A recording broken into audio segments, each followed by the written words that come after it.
Hello guys! Nandito tayo ngayon sa V Hotel Bencoolen. Ang room number namin is room number 27 and we are located on the 6th floor. Open ko na yan. Yan. Hanap ko lang yung card. Yan. Pagpasok mo.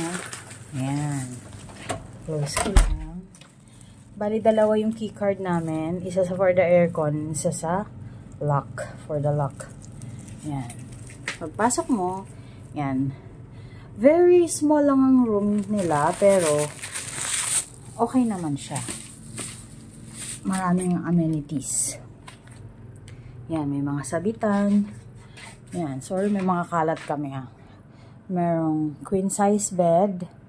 Yan. Ay, yung laruan ng anak ko, binili namin kahapon sa Chinatown. Ayan. Yung bag ko, merong side table, merong upuan, merong flat screen TV, merong mirror, ayan yung mga luggage namin, ayan, merong electric kettle,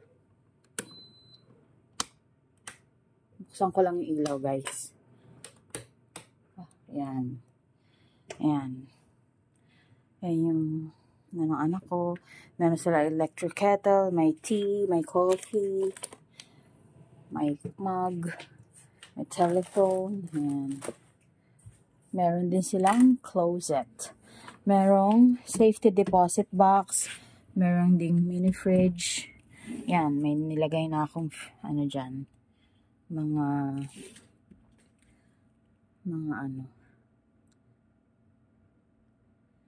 yung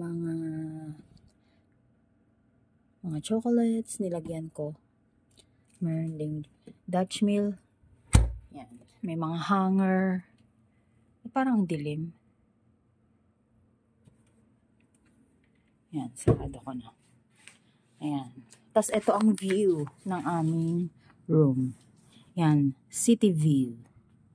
Yan. Ang ganda dito sa Singapore guys, malinis siya. Ayan. Napakalinis ng bansang Singapore. Ayan. Tapos, yan, yung painting. Punta naman tayo sa CR. Pasok mo, ito yung CR. Ayan. Ayan, sink. Ayan yung mga dental kit. Ayan, may dalawang towel. Mayroong bath mat. Ayan, may toilet. May tissue. May trash bin. Wala lang silang bidet. Actually, walang bidet dito. Mga Singaporean, hindi naman bidet. Yan, may hot and cold shower. Ayan.